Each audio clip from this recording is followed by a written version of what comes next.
Button वगैरह लगाने की इजाजत है। सही आसान तरीका एहराम, अगर आप इस तरीके से एहराम, दो तरीके में आपको करता हूं, इंशाअल्लाह अज़्ज़ा वजल आप दुआएं देंगे, पूरा आपका उम्रा और पूरा हज आपका इसी एहराम में हो जाएगा। आपको बेल्ट भी लगाने की जरूरत नहीं पड़ेगी। इंशाल्लाह आप दौड़ भी सकेंगे, आप टांगे भी खोल के चलेंगे और इंशाल्लाह आपको ठोकर भी नहीं लगेगी।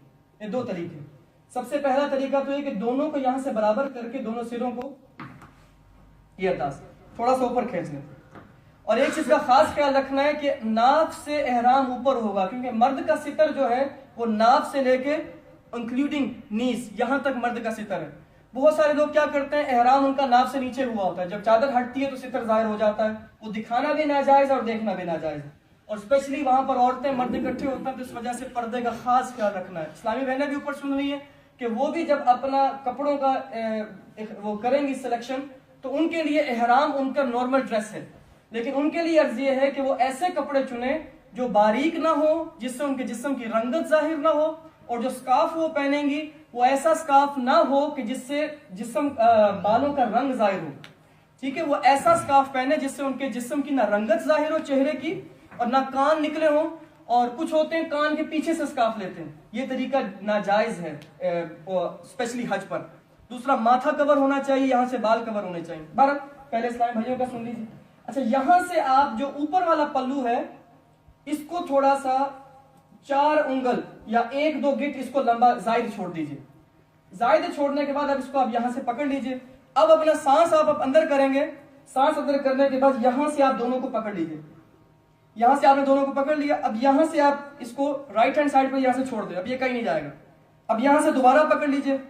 यहां से पकड़ने के बाद आप इसको वापसी लेकर आएंगे, तो अब इसको चाहे 1 दफा फोल्ड कर लें, 2 दफा फोल्ड कर लें। अब इसका फायदा देखें, आज जितना मर्जी टांगे खोल लें, यहां से तो गैप नजर नहीं आ रहा। अब आप आराम से चलेंगे।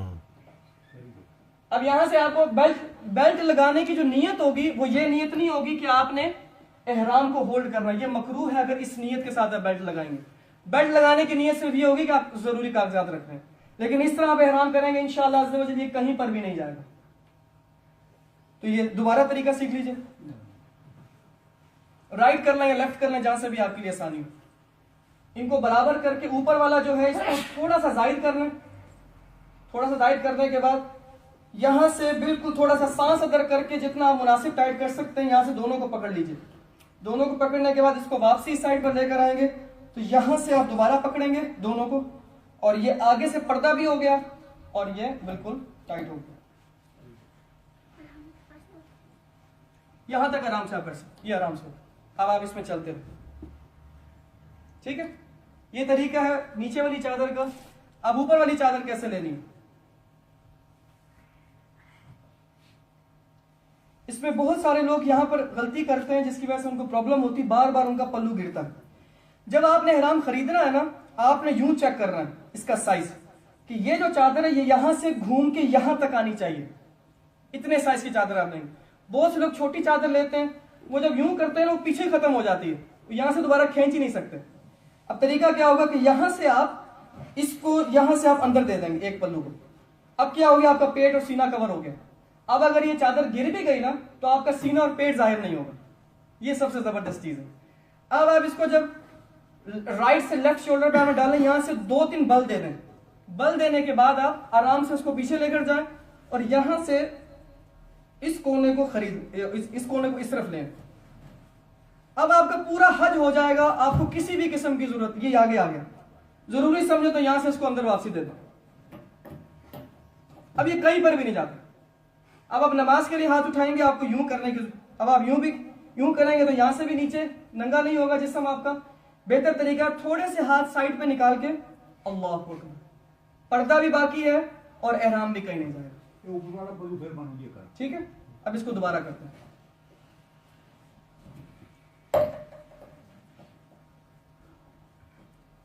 लेफ्ट हैंड साइड से एक पल्लू आपने एहराम के अंदर दे देना, और इस तरह राइट हैंड साइड से आप इधर से कंधे से लेफ्ट शोल्डर पे डालेंगे और राइट हैंड साइड से यहां से थोड़ा सा इस कोने को बाहर निकालेंगे इंशाल्लाह। अब ये कहीं पर भी नहीं जाते, पीछे से भी कवर हो गया, आगे से भी कवर हो गया, साइडों से भी कवर हो गया, नीचे वाला भी टाइट हो गया। अब किसी भी एक्स्ट्रा चीज की आपको यहां पे बांधने की जरूरत नहीं। अब अगर तवाफ करते करते, सही करते करते चलते चलते ये पल्लू गिर भी जाता है पीछे से, ये वाला हिस्सा। अब कोशिश, बल्कि आपने इस चीज का खास ख्याल रखना है, कभी भी ऐसे नहीं करना, क्योंकि एहराम की हालत में बहुत सारी चीजें जो जायज होती हैं वो नाजायज हो जाती हैं। चेहरे का ढांपना जायज नहीं होगा जब आपने एहराम की नियत कर ली, सर का ढांपना जायज नहीं होगा। स्पेशली एक उम्रा करने के बाद जब टिंड हो जाती है तो सर पर एहराम चिपकता है, आपने यूं किया ना तो ये आपके सर पे भी आ जाएगा, अब वो चिपक जाएगा। इस तरह सदका हो सकता है, और अगर ज्यादा देर तक रहा तो दम भी वाजिब हो सकता है, तो प्रॉब्लम में आ जाएंगे। और पिछले किसी के मुंह पे लग गया, यूं किया आपने, तो आपकी वजह से उस पर दम या सदका वाजिब हो गया। इसका खास ख्याल रखना है, बिल्कुल आराम से इस तरह करके इसको पीछे से ले आओ। यहां तक कोई सवाल एहराम का? ठीक है।